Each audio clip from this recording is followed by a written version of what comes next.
Assalamualaikum warahmatullahi wabarakatuh. Bertemu lagi dengan channel Belajar Hukum. Nah, kali ini kita mau membahas tentang one prestasi dalam suatu perjanjian atau suatu perikatan lah ya. Nah, banyak sekali kita melihat bahwa praktek di lapangan one prestasi itu karena sifatnya adalah perikatan digugat secara perdata, tetapi tidak sedikit juga yang juga melakukan laporan pidana. Jadi kadang di masyarakat sering terjadi blur atau sering terjadi bias. One prestasi dalam suatu perjanjian itu selain digugat perdata, dia juga dilakukan laporan pidana. Nah, di sini kita coba sharing mengenai beberapa kasus yang ada terkait dengan masalah-masalah one prestasi dalam perjanjian. Nah, apakah memang benar putusan-putusan pengadilan itu menyatakan bahwa one prestasi selain digugat perdata bisa juga dilaporkan pidana, atau memang ada batasan yang cukup jelas sehingga one prestasi itu kapan dikatakan masuk ranah perdata dan kapan bisa dinyatakan masuk ranah pidana. Nah, kita langsung saja ke materi ya. Nah, sebelum masuk materi saya disclaimer dulu. Yang pertama, video ini hanya untuk tujuan edukasi saja atau untuk berbagi pengalaman. Kemudian yang kedua, video ini bukan nasihat hukum. Yang ketiga, video ini kemungkinan juga telah out of date karena mungkin jadi atau bisa jadi di masa mendatang ada perubahan-perubahan atau suatu ketentuan yang terkait dalam konten atau isi dari video ini ya. Nah, selanjutnya kalau kalian punya masalah hukum atau mungkin punya hal-hal yang untuk didiskusikan terkait dengan hukum, silahkan mengunjungi website kami di www.bmpstreplo.com. Di situ kita akan sediakan ruang untuk konsultasi maupun pendampingan hukum. Silahkan, kita akan bantu seoptimal mungkin. Nah, kita masuk langsung ke materi terkait one prestasi dalam suatu perjanjian atau perikatan. Nah, ini saya sampaikan narasi secara umum saja bahwa konsep perjanjian itu kan pada dasarnya adalah hubungan keperdataan ya, jadi diatur dalam KUH Perdata. Nah, ada kalanya ketika kedua belah pihak telah mengikatkan diri atas suatu perjanjian atau perikatan, katakanlah jual beli atau sewa menyewa, utang piutang dan sebagainya, salah satu pihaknya itu tidak bisa memenuhi kewajiban yang sudah dijanjikan dalam perjanjian. Nah, seringkali itu yang disebut dengan one prestasi. Nah, prakteknya tadi seperti saya sampaikan, memang banyak pihak yang tidak bisa memenuhi kewajibannya atau yang melakukan one prestasi ini, selain digugat perdata, itu juga dilaporkan kepada pihak kepolisian, sehingga tercampur aduk nih antara perdata dan pidana terkait dengan one prestasi dalam perjanjian. Nah, satu sisi tentu banyak yang bilang loh itu kan masalah perdata, ngapain dibawa ke ranah pidana. Di sisi lain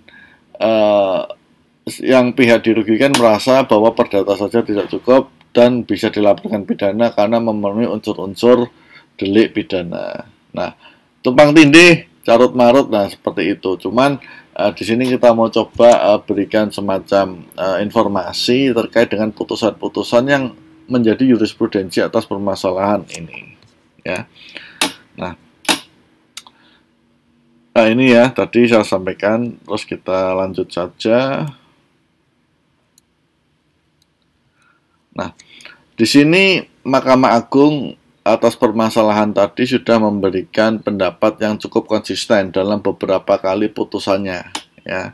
Jadi, apabila seseorang tidak memenuhi kewajiban dalam sebuah perjanjian, di mana perjanjian tersebut dibuat secara sah dan tidak didasari itikat buruk, nah ini saya garis tebal dan saya garis bawahi, saya cetak tebal dan garis bawahi, maka perbuatan tersebut bukanlah penipuan, namun masalah keperdataan, sehingga orang tersebut harus dinyatakan lepas dari segala tuntutan hukum. Nah, artinya bukan ranah pidana, tetapi ini masuk dalam ranah perdata.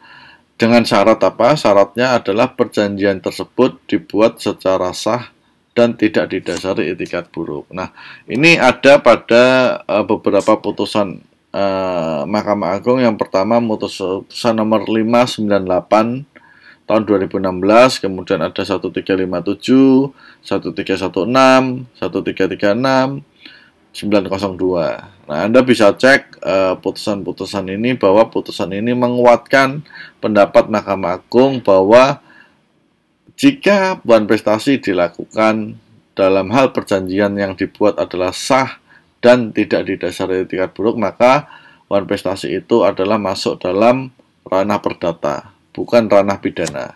Ya, nah seperti itu. Jadi sudah clear sebenarnya. Nah, tetapi apakah ada wan prestasi yang masuk ranah pidana atau mungkin bisa dilaporkan ke kepolisian? Ada. Ya, nah jadi di sini penjelasannya seperti ini. Namun demikian, tidak semua perbuatan tidak melaksanakan kewajiban perjanjian tidak dapat dipandang sebagai penipuan. Ya, apabila perjanjian tersebut dibuat dengan didasari itikat buruk atau tidak baik, niat jahat untuk merugikan orang lain, maka perbuatan tersebut bukan wan prestasi, tetapi tindak pidana penipuan. Nah, jadi jelas ya, jadi memang untuk membuktikan apakah ini wan prestasi atau penipuan, itu harus dicek itikat buruknya sebelum perjanjian dilakukan. Artinya, bagaimana nanti seorang lawyer atau seorang penegak hukum bisa membuktikan adanya itikat buruk, ya, itikat buruk dari terduga atau terlapor ketika dia akan membuat perjanjian dengan korban, seperti itu, ya. Jadi harus dicek. Bagaimana caranya? Bisa jadi satu, memalsukan identitas. Jadi kadang dalam perjanjian si A mengaku sebagai Mr. X, padahal namanya Mr. A. Nah, seperti itu, pemalsuan identitas. Jadi di awalnya, sudah ada etikat buruk nih. Dengan cara apa dia memalsukan identitas?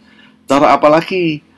Dengan cara dia memalsukan atau tidak menyampaikan kebenaran terkait dengan kondisi dia yang berhubungan dengan perjanjian.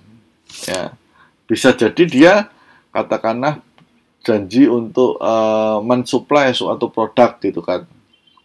Jangan-jangan dia memang sebenarnya tidak punya produknya gitu.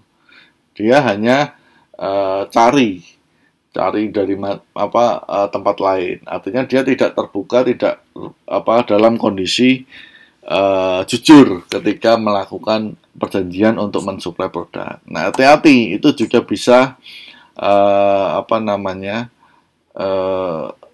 masuk ke dalam ranah ini. Dugaan masuk ke dalam ranah ini. Ya, jadi harus dibuktikan dulu hal-hal seperti itu. Nah, jadi harus hati-hati. Nah, jadi kesimpulannya ya tadi, apakah wan prestasi dalam satu perjanjian bisa dipidana? Jawabannya bisa, sepanjang satu, terbukti adanya etikat buruk atau niat jahat sebelum perjanjian dilakukan.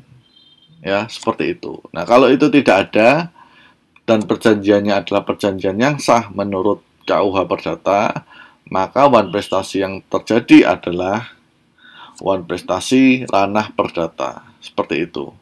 Ya, nah mudah-mudahan penjelasan ini bisa mudah dipahami dan dapat diterima.